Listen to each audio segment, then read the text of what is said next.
Raviraj reality Pune प्रस्तुत माऊली digital वारी।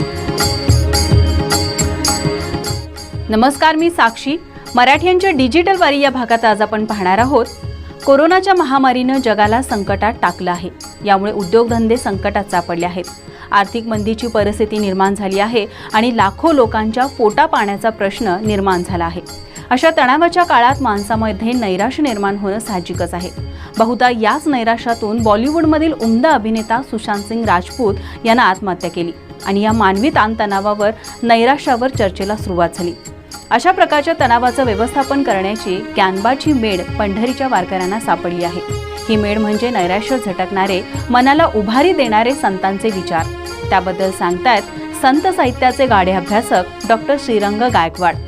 नौपतलालजी सांगला यांच्या स्मरणार्थ हा डिजिटल वारीचा विशेष कार्यक्रम प्रायोजित केला आहे पुण्यातील रविराज रियालिटीज यांनी। तर पाहूया माऊली अर्थात डिजिटल वारी। माऊली नमस्ते, रामकृष्ण हरी। या डिजिटल वारीमध्ये आपणा सर्वांचं पुन्हा एकदा मनपूर्वक स्वागत। गेल्या भागामध्ये आपण आम्हा सापडले वर्म करू भागवत धर्म असं संत नामदेव महाराजांनी जे आपल्याला सांगितलं त्या विचारांच्या अनुषंगाने आपण बोललो। कामातच राम आहे आणि घरी बसल्यास ठाईचं बैसोनी करा एकचित्त आवडी अनंत आळवावा, हे जे संतांनी सांगून ठेवलेलं आहे। म्हणजे यंदा आषाढी वारी जरी नसली, पायी पंढरपूर वारी जरी नसली आणि आषाढीचा सोहळा पंढरपुरात मोठ्या प्रमाणात जरी होणार नसला आणि वारकऱ्यांना त्याच्या दर्शनाला जाता येणार नसलं तरी आपल्या कामातच राम शोधावा अशा आशयांचे अभंग संतांनी लिहून ठेवलेत आणि त्याची आपण उजळणी केली। आज आपण एका वेगळ्या विषयावर बोलणार आहोत, पण त्याच्यापूर्वी आपण जो मुख्य सोहळा म्हटला जातो पालखी सोहळ्यांमध्ये, तो श्री ज्ञानेश्वर माऊलींचा पालखी सोहळा, त्याचं जरा आपण अपडेट घेऊया। आज जर पालखी सोहळा सुरू असता तर तो माळशिरस ते वेळापूर अशा मार्गक्रमण करत असता। वेळापूरच्या अलीकडं खुडूस फाटा नावाचं एक ठिकाण आहे आणि या ठिकाणी माऊलींचं दुसरं गोल रिंगण होतं। चोपदार हे सगळं रिंगण लावून घेतात, म्हणजे विणेकरी, हंडेवाल्या, तुळशीवाल्या, पखवाजवाले, टाळकरी आणि सगळ्या दिंड्या गोलाकार याच्यामध्ये आकारामध्ये उभ्या राहतात। त्याच्यानंतर माऊलींचे आणि स्वाराचे अश्व या रिंगणामधून गोल धावतात आणि हे अश्व जाऊन माऊलींच्या ज्या पादुका आहेत त्याच्यावर डोकं ठेवतात। जेव्हा माऊलींचे अश्व धावतात तेव्हा त्यांच्या खुराखालची माती घेण्यासाठी वारकऱ्यांची झुंबड उडते। ती माती प्रत्यक्ष माऊली त्या ठिकाणाहून धावली असं समजून ती माती माथ्याला लावतात आणि मुठभर माती सोबतही घेऊन जातात। आपल्या शेतामध्ये वारकरी ती माती टाकतात, म्हणजे माऊलींचा वास आपल्या या शेतामध्ये कायम राहावा आणि शेताशिवारात पिकांमधून माऊलींचं दर्शन आपल्याला व्हावं अशी भावना या वारकरी शेतकऱ्यांची असते। तर हे जे गोल रिंगण आहे, हे गोल रिंगण झाल्यानंतर दुपारच्या आतच हे गोल रिंगण होतं। त्याच्यानंतर पालखी सोहळा पुढे वाटचाल करू लागतो आणि वेळापूरच्या अलीकडं एक छोटासा उतार आहे। या उतारावरून धावण्याची एक प्रथा आहे। ही प्रथा कशी पडली त्याची एक गोष्ट आहे। संत तुकाराम महाराज हे विठ्ठलाच्या अनिवार ओढीने पंढरपूरला वाटेवरून पावलं टाकत असतात। त्यावेळी त्यांना वेळापूरच्या त्या उंचावरून पंढरपुरातले श्री विठ्ठल मंदिराचे कळस दिसतात आणि अनिवार ओढीने ते चक्क धावत सुटतात। तुकाराम महाराजांच्या त्या धावण्याची आठवण म्हणून वारकरी या ठिकाणावरून धावत सुटतात। त्यावेळी तुकाराम महाराजांनी एक अभंग लिहिलेला आहे। सिंचन करिता मूळ वृक्ष ओलवे सकळ, आणि त्याच्या शेवटी ते असं म्हणतात, तुका म्हणे धावा आहे पंढरी विसावा। मग हाच अभंग म्हणत वारकरी धावू लागतात। त्याच्यानंतर पुढे गेल्यानंतर त्या ठिकाणी एका मोकळ्या जागेमध्ये भारुडांचा कार्यक्रम होतो।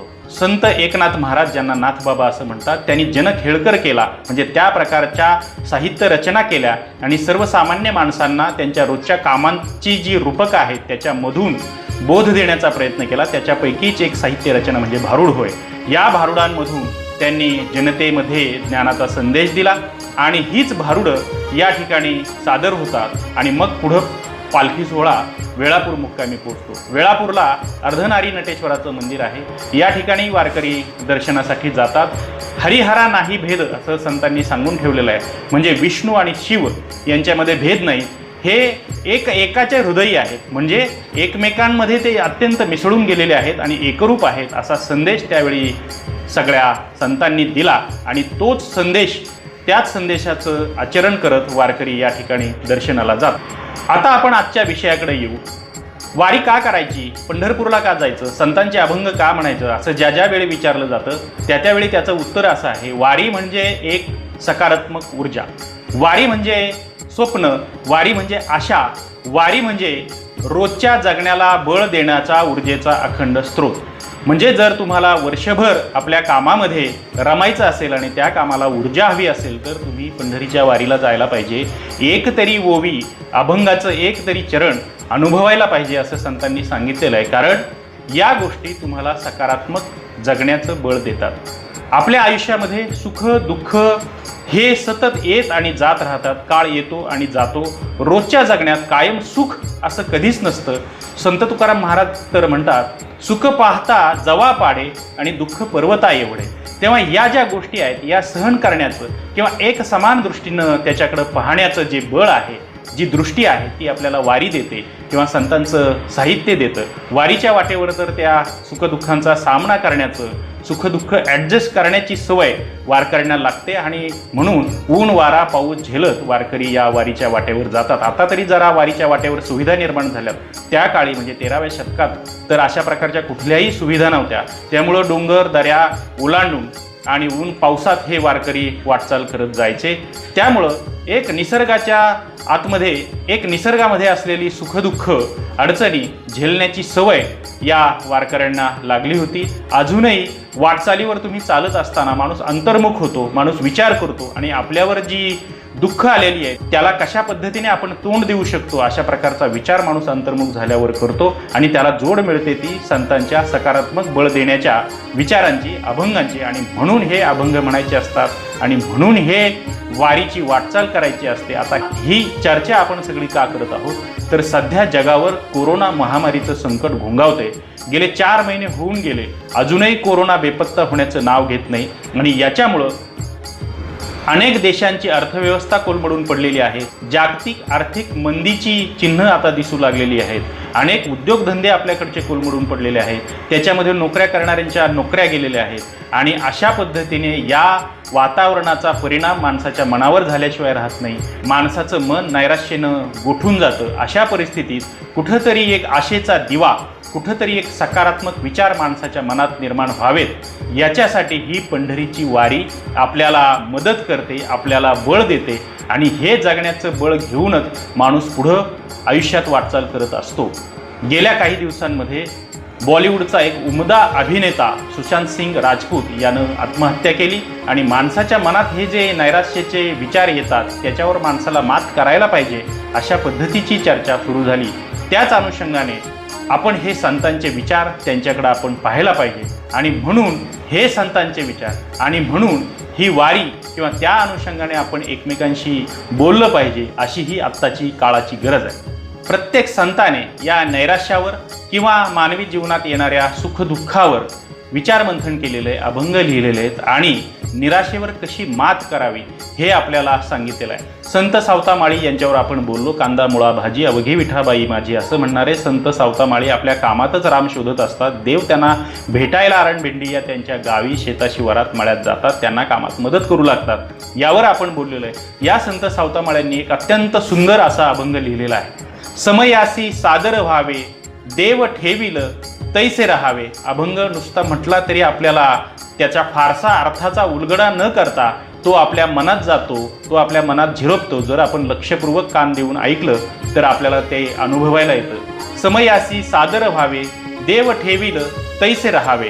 कोणे दिवशी बसून हत्तीवर कोणे दिवसी पालखी सुभेदार. त्या काळचं वर्णन आहे. त्या काळात राजे रजवाडे हे हत्ती आणि पालखी ही त्यावेळेची ऐश्वर्याची उदाहरणं मानली जात, सुविधांची उदाहरणं मानली जात. ज्यावेळी तुमची परिस्थिती चांगली असते त्यावेळी तुम्ही हत्तीवर बसता, ज्यावेळी परिस्थिती आर्थिक चांगली नसेल तेव्हा तुम्ही पालखीचे सुभेदार होता. कोणे दिवशी पायांचा चाकर चालू न जावे. आणि ही दोन्ही साधनं नसतील अशी परिस्थिती माणसावर येऊ शकते.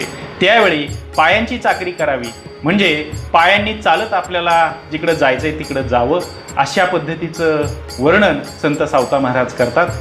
कोणे दिवशी बैसोनी अचमन कोणे दिवशी घरात नाही धान्य. परिस्थिती अशी येऊ शकते आणि अशी परिस्थिती प्रत्येक काळामध्ये येत असते. म्हणजे हे महामारीचं एक वारकरी मला बोलता बोलता असं म्हणाले होते की यंदा पालखी सोहळा जाणार नाही. दर 100-1 वर्षांनी असा हा महामारीचा फेरा येतोच किंवा असा व्यत्यय काहीतरी येतो, याचा अर्थ हे जे ऋतुचक्र आहे, ही जी नैसर्गिक संकट आहेत ही आपल्यावर येतच असतात, त्याला तोंड द्यायला आपण शिकायला पाहिजे, असं साध्या वारकऱ्याला सुद्धा कळालेले हे संतांचे विचार आहेत. कोणे दिवशी द्रव्याची साठवण कोठे साठवावे. आयुष्यात अशाही वेळा येतात की भरपूर पैसा माणसाच्या हातात येतो, मग तो ठेवायचा कुठं अशी परिस्थिती येऊ शकते. त्या काळातही तशी परिस्थिती होती, आताच्या काळातही तशी परिस्थिती आहे. कधी द्रव्य जातं तर कधी राहतं, आणि ह्या जाणाऱ्या येणाऱ्या गोष्टी आहेत, या आशे निराशेच्या गोष्टी आहेत, या तुमच्या आयुष्यात येतच असतात. अशा अर्थाचा हा अभंग आहे. आणि सगळ्यात शेवटी ते असं म्हणतात, कोणे दिवशी यमयती चालून, कोणे दिवशी प्राण जाती घेऊन, कोणे दिवशी स्मशानी जाऊन एकटे राहावे. म्हणजे बघा, ही आशा आणि निराशा, म्हणजे गरिबी आली तर लाजू नका आणि श्रीमंती आली तर माजू नका अशी एक म्हण आहे. याचा अर्थ असा आहे की या दोन्ही परिस्थितीमध्ये तुम्ही अत्यंत समतोल विचार करणं आवश्यक आहे. गरिबी आली तर लाजायचं नाही आणि श्रीमंती आली तर माजायचं नाही. आणि हे समतोल विचार जर तुम्हाला करायचा असेल, हा जर बॅलन्स तुम्हाला करायचा असेल, तर बाकी तुम्ही संतांच्या वचनांचा, त्यांच्या विचारांचा आधार घ्यायला पाहिजे. म्हणून तुम्ही एखाद्या दिवशी असंही करायला पाहिजे, जे आपलं शेवटचं स्थान आहे, म्हणजे स्मशानभूमी. जळताना आपल्यासोबत कुणी नसतं, अगदी आप्त स्वकीय मुलं बाळं हे कुणी नसतं, तुम्हाला एकट्यालाच जावं लागतं. ते एक असं ठिकाण आहे जिथं भगवान शंकर तपसाधना करतात, ती स्मशानभूमी. तिथं तुम्ही जावं, म्हणजे तुम्ही अंतर्मुख व्हाल आणि आपण आयुष्यात काय कमावलं काय गमावलं याचा हिशेब कराल, आणि समाजाशी, इतर लोकांशी तुम्ही त्या भावनेनं, चांगल्या भावनेनं राहाल, चांगुलपणानं राहाल. याचाच अर्थ तुम्ही अंतर्मुख व्हायला पाहिजे. वारीच्या वाटेवर हा अंतर्मुखपणा माणसाला येतो. म्हणून संतांचे विचार आणि वारीची वाट ही अत्यंत महत्त्वाची आहे. संत तुकाराम महाराजांनी तर अशा पद्धतीचे अनेक अभंग लिहिलेत. वारीच्या वाटेवर का जायचं किंवा वारीला काय जायचं, ते असं म्हणतात, जाऊ देवाची ये गावा, देव देईल विसावा, देवा सांगू सुख दुःख, देव निवारील भूक, घालू देवासीच भार, देव सुखाचा सागर, राहो जवळी देवापाशी, आता जडोनी पायाशी, तुका म्हणे आम्ही बाळे, या देवाची लडी वाळे. म्हणजे या देवाला जाऊन, या देवाच्या गावाला जाऊन देवाच्या चरणाशी बसायचं आणि त्याला आपल्या ज्या अडीअडचणी आहेत, आपल्यावर आलेली जी संकटं आहेत ती त्याला सांगायची. हा देव असा आहे, त्याला कुठला नवसायास करायला लागत नाही किंवा वारकरी करतही नाही. तो लोकांची दुःख ऐकून घेतो, सुख ऐकून घेतो, त्यांच्या अडीअडचणी ऐकून घेतो आणि माणसाचं मन, वारकऱ्यांचं मन त्याच्याजवळ मोकळं होतं. म्हणून या देवाच्या गावाला जायचं आहे असं संत तुकाराम महाराज म्हणतात. ज्याला मानसशास्त्रामध्ये विरेचन असं म्हणतात, असं हे विरेचन या विठ्ठलाजवळ होतं. त्याच्यामुळं जाऊ देवाची या गावा, आणि देव तुम्हाला तिथं विसावा देईल, त्याला तुम्ही सुखदुःख सांगायचं आहे, आणि हा देव सुखाचा सागर आहे असं संत तुकाराम महाराजांनी या अभंगामध्ये सांगितलेलं आहे. खरं तर संतांचे अभंग हे दुःखाचा उमाळा आहे, दुःखातून निर्माण झालेली कविता आहे असं म्हटलं जातं. ते संत तुकाराम महाराजांच्या बाबतीत जसं खरं आहे, तसं संत ज्ञानदेवादी भावंडांच्या बाबतीतही खरं आहे. जेव्हा संन्याशाची मुलं म्हणून त्यांना हिणवलं जात होतं आणि त्यांना अजिबातही आसरा दिला जात नव्हता, त्यांना गावाच्या बाहेर राहायला लागलं होतं, त्यांना खायला प्यायला मिळत नव्हतं, अशा काळात अशा या भावंडांवर दुःखाचा किती डोंगर कोसळला असेल, तर त्याचं प्रातिनिधिक उदाहरण म्हणजे संत ज्ञानदेव. संत ज्ञानदेवांनी एकदा कोपीचं दार बंद करून घेतलं आणि ते आतमध्ये जाऊन बसले आणि बाहेर येईनात, निराशेच्या गर्तेत गेले. तेव्हा संत मुक्ताबाईंनी ताटीचे अभंग लिहून, म्हणजे त्या काळचं हे खऱ्या अर्थाने काउन्सिलिंग त्यांनी केलं. चिंता क्रोध मागे सारा, ताटी उघडा ज्ञानेश्वरा, असे हे ताटीचे अभंग प्रसिद्ध आहेत. विश्वरागे झाले वन्ही, संत सुखे व्हावे पाणी, विश्वपट ब्रह्मदोरा, ताटी उघडा ज्ञानेश्वरा. चणे खावे लोखंडाचे, मग ब्रह्मपदी नाचे. जर तुम्ही संत म्हणून घेता स्वतःला, तर लोकांच्या या टीका टिप्पण्या या सगळ्याला तुम्ही सामोरं जायला पाहिजे. आपली मानसिकता तुम्ही सबळ करायला पाहिजे असं संत ज्ञानेश्वरांना मुक्ताबाई सांगते. त्यांनी लिहिलेले हे ताटीचे अभंग मनाला बळ देणारे आहेत, उभारी देणारे आहेत, आणि याच्यातूनच, या निराशेच्या गर्तेतून, या अभंगांमुळं, या मुक्ताबाईंच्या सांगण्यामुळं संत ज्ञानेश्वर बाहेर येतात आणि मग ते विश्वाची माऊली होतात, संत होतात. हे आपल्याला या ठिकाणी दिसून येतं नव्हे, हा इतिहासच आहे. दुसरीकडे नामदेवांची गरिबी त्यांच्या अभंगांमधून खूप डोकावते. अशा काळात खूप नैराश्य यावं अशी परिस्थिती खुद्द नामदेव आणि त्यांच्या कुटुंबियांवरही आलेली आहे. म्हणजे त्यांची पत्नी जी राजाई आहे त्यांनी त्यांच्या गरिबीचं वर्णन करून ठेवलेलं आहे. वस्त्र पास्त्र नाही खावया जेवया, नाचे अहिर्निशी निर्लज्जासी, 14 मनुष्य आहेत माझ्या घरी, हिंडती दारोदारी अन्नासाठी.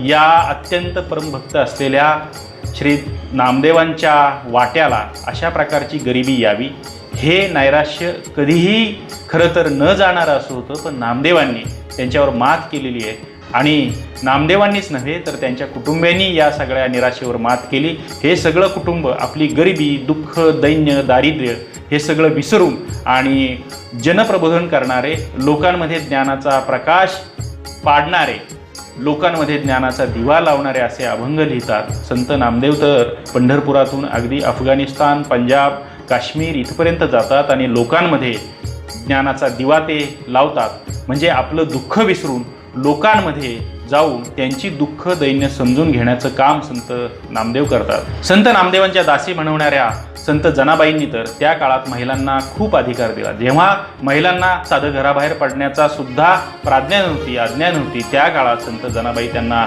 स्त्री जन्म म्हणून न व्हावे उदास असं त्यांना सांगतात.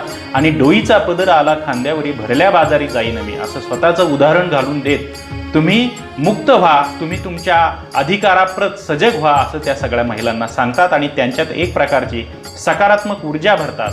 अशा प्रकारे संत जनाबाईंनी महिलांचं प्रबोधन केलेलं आहे, त्यांना जगायला बळ दिलेलं आहे. त्याच्यानंतर 16व्या शतकामध्ये संत तुकाराम महाराजांच्या काळात मोठा दुष्काळ पडला होता. खरं तर शेतकरी, वारकरी हा या दुष्काळाचा सामना नेहमीच करतो, पावसाशी सदैव झुंजतो आणि या दुष्काळाच्या झळा सोसत असताना आपल्या जमिनीमध्ये तो पेरणी करतो आणि इतरांसाठी धान्य पिकवतो. पण त्याला दुष्काळ हा त्याच्या जीवनामध्ये सगळ्यात मोठा कसोटीचा काळ असतो. असाच दुष्काळ संत तुकारामांच्या काळामध्ये पडलेला होता. त्यावेळी सावकार असणारे, वाणी असणारे, व्यापारी असणारे संत तुकाराम आपलं धन धान्य सगळं लोकांना वाटून टाकतात आणि कफल्लक होतात आणि त्या दुष्काळात त्यांची अत्यंत परवड होते. त्या परवडीचं वर्णन ते एका अभंगामध्ये करतात.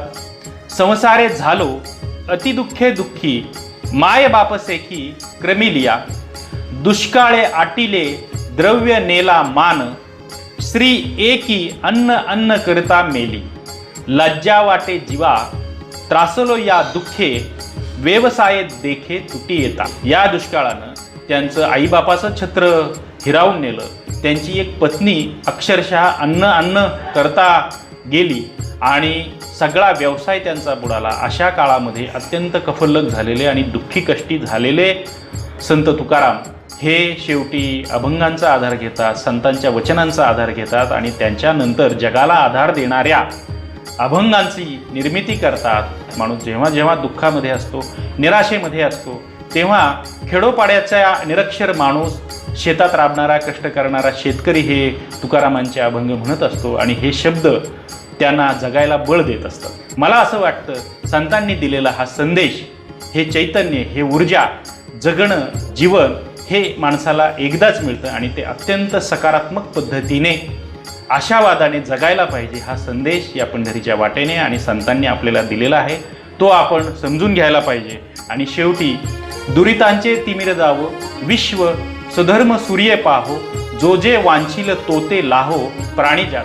म्हणजे ज्यांच्या जीवनात दुःख साचलेलं आहे ते दूर होवो, त्यांना आनंदाचा प्रकाश दिसो, त्यांना सुखाचा प्रकाश दिसो आणि ज्याला जे जे हवं ते ते मिळो असं पसायदान संत ज्ञानेश्वर माऊलींनी मागितलेलं आहे आणि ते विश्वात्मक देवाकडं मागितलेलं आहे. अखिल मानवजातीचं हे जे कल्याण मागणारं पसायदान आहे ते आपण पुन्हा त्याची उजळणी करूया आणि पुन्हा आशादायी विचारांनी आपल्या आयुष्याला सामोरं जाऊया.